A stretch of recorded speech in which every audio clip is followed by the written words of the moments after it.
Okay, this video is on simplifying square root expressions. Now, when you're simplifying square root expressions, you always want to look for any perfect squares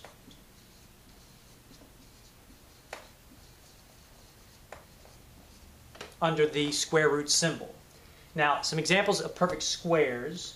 I know that, for example, the number 25 is a perfect square because that's equal to 5 squared, or 5 times 5.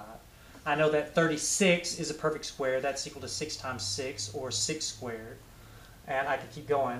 49, that's equal to 7 times 7, which is 7 squared. So you can come up with all kinds of examples of perfect square numbers.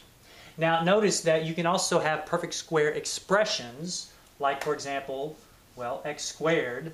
That's a perfect square because x squared equals x times x. Notice that you could also have a perfect square expression like, for example, let's say y to the power of, y to the power of 10. Well, this is a perfect square expression because y to the power of 10 is equal to y to the 5th times y to the 5th. Remember, anytime you're multiplying two expressions that they have the same base and they have exponents, then you just write down the base and add the exponents. So y to the 5th times y to the 5th is equal to y to the 10th power. You could also write that as y to the 5th squared. And again, remember, if you have an expression raised to a power and then you're raising that expression to another power, then you would multiply the powers together. So 2 times 5, that gives you y to the 10th. All right. So, and you could come up with all kinds of other perfect square expressions. So for example, z to the power of, let's say z to the power of, I don't know, 14. Well, that's a perfect square expression because z to the 14th equals z to the 7th times z to the 7th, or if you want to write it as z to the 7th squared. So these are all perfect square expressions. And the reason you want to look for perfect square expressions under the square root symbol is that if you have a perfect square under the square root symbol, you can pull it out from under the square root symbol, and that simplifies it. So let's take a look at a couple of examples. Example number 1, here I've got this expression under my square root symbol. And if I want to simplify this, then I want to look for any perfect squares, any perfect square expressions that are underneath the square root symbol. Well, I can see right away, I look at my constant here, 64. I know that's a perfect square because 8 times 8 is equal to 64. So I'm going to be able to pull that one out from the radical sign. And I can see also x to the 6th, that's a perfect square.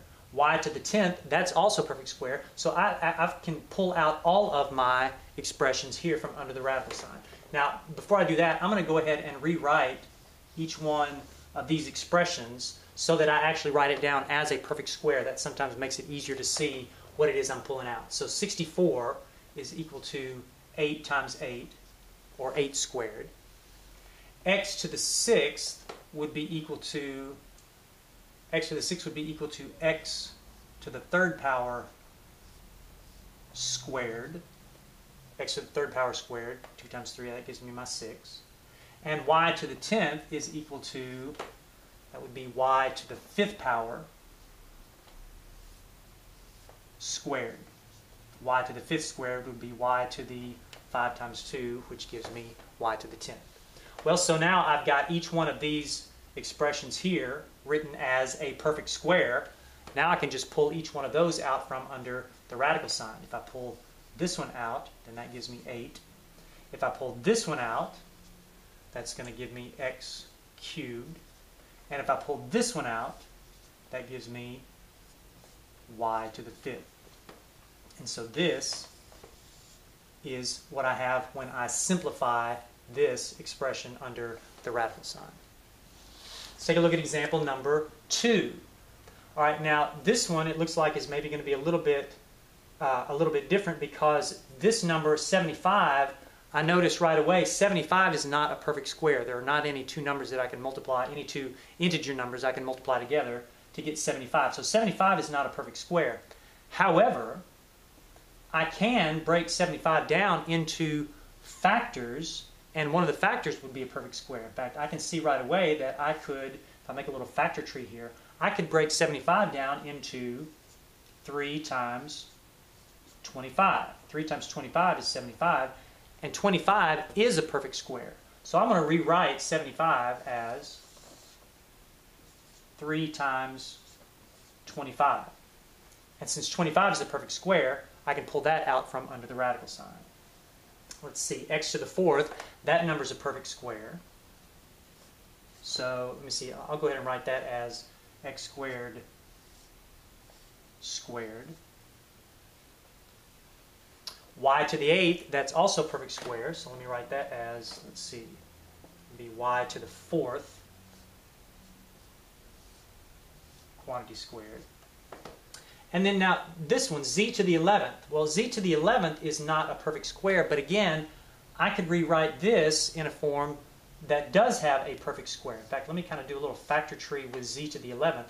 If I write z to the 11th, instead of writing it as z to the 11th, if I write it as z times z to the 10th power, that is z to the 1st power, times z to the 10th power, well, notice z to the 10th is a perfect square. So how about if I write this, I'm kind of running out of room over here, how about I write this as z to the 1st power times z to the 10th, and z to the 10th is going to be a perfect square. That's z to the 5th power squared. So now I have several different perfect squares that I can pull out from under my radical sign. So let's see.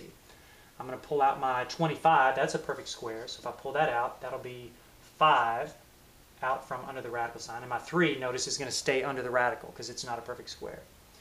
X squared squared, that's a perfect square, so I'm going to pull this out. That's going to turn my x to the 4th into an x squared when I pull it out. Y to the 4th squared, that's my y to the 8th power. I'm going to pull that one out. So I'm going to have y to the 4th when I pull that out. And let's see, z to the 1st power, that's not a perfect square, but this one is, z to the 5th squared. So again, I'm going to pull this one out from under my radical sign, and I'll have z to the 5th outside my radical sign. And now let's see, what do I have left over under my radical? I've got 3, and that came out, z. So this would be my simplified expression, 5x squared, y to the 4th, z to the 5th, times the square root of 3z. And notice the only thing that's left under the radical sign are the things that are not perfect squares. Since they're not perfect squares, I can't pull them out from under the radical.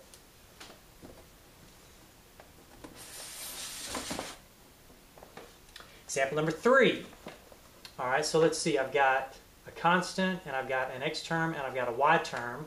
All right, this one looks like it may be pretty straightforward. I know that 144 is a perfect square. That's equal to 12 times 12, so I'll be able to take that one out. X to the 8th, that's also a perfect square. That's going to be x to the 4th times x to the 4th, so I can take that one out. Y to the 10th, another perfect square. That's y to the 5th times y to the 5th. So I can take all 3 of these expressions out. So I'm going to be, after I take each one of them out, I'm going to have 144. If I pull that out, that's going to be 12.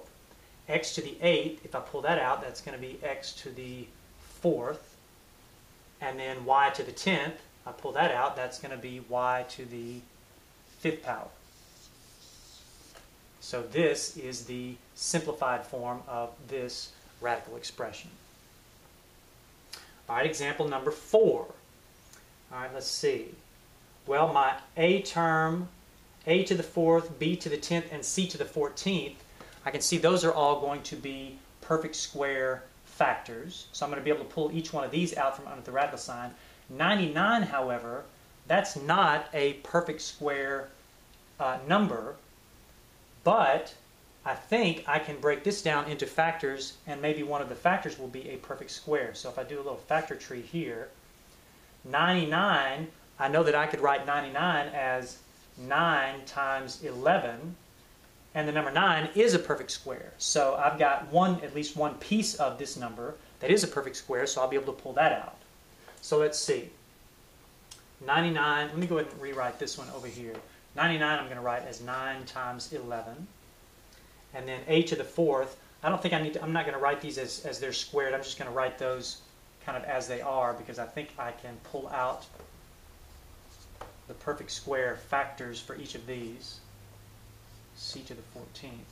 So let's see. Now I want to pull out each one of my perfect squares out of each one of these. So 11 is going to stay, but 9 is going to come out. A to the 4th is going to come out. B to the 10th is going to come out. And C to the 14th is going to come out. So let's see. If I pull 9 out, that becomes a 3. My 11 is going to stay. A to the 4th comes out. Square root of A to the 4th is A squared. B to the 10th is going to come out. So the square root of B to the 10th is going to be B to the 5th. And the square root of C to the 14th, that's going to be C to the 7th. So I pulled out, that's a perfect square, perfect square, perfect square, perfect square. The only thing left under the radical sign is going to be my 11. And so this would be the simplified form of this square root expression. Now, examples number 5 and 6 look a little bit different from the other examples. And the reason we're doing some that look like this is because very often when you're solving quadratic equations, you get expressions for your answers. You get expressions that look like this, and very often you need to simplify them. So let's take a look at example number 5. I've got 10 plus the square root of 50 over 5. And if I'm going to simplify this expression, one of the things I'm going to need to do is simplify this number that's under the radical sign. That is, I want to see if I've got any perfect squares in this number that I can pull out. Well, 50 I know is not a perfect square. However, I could rewrite 50 as 25 times 2. And 25 is a perfect square. So now I have 10 plus square root of 25 times 2 divided by 5. So let's see, let's simplify this expression here. That's going to give me 10 plus, if I pull out that perfect square, that's going to give me 5 times the square root of 2, and that's all over 5. Now I have this kind of fractional expression here, and what I want to do now is I want to break this into two fractions. 10 plus 5 square root of 2 over 5, I can write as 10 over 5 plus 5 square root of 2 over 5. And now I can simplify each of these two fractions. 10 divided by 5 is 2, and 5 times the square root of 2 divided by 5 is just going to be the square root of 2, because my 5's will cancel out. So what I'm left with is 2 plus the square root of 2. And that's the simplified form of this expression. All right, let's take a look at number 6. Once again, I've got a expression, I've got a square root expression. 18 is not a perfect square, but I think I can rewrite that as an expression that does have perfect squares. So let's see, negative 2 plus square root of 18, I can write as the square root of 9 times 2. And if I write it as 9 times 2, I can see that it has a perfect square factor. 9 is a perfect square, and so I can pull that out from under the radical sign. So I've got negative 2 plus square root of 9 times 2 all over 4. And that will become negative 2 plus, if I pull that 9 out from under the radical sign, that becomes a 3. I've got 2 left under the radical sign, all over 4. And now, once again, I'm going to do the same thing that I did up here, which is I want to separate this out into, instead of writing it as one big fraction, I'm going to break it up into two smaller fractions. So, negative 2 over 4 plus 3 times the square root of 2 over 4. And now all I have to do is, I just have a little simplification to do here. Negative 2 over 4, I'm going to write as negative 1/2.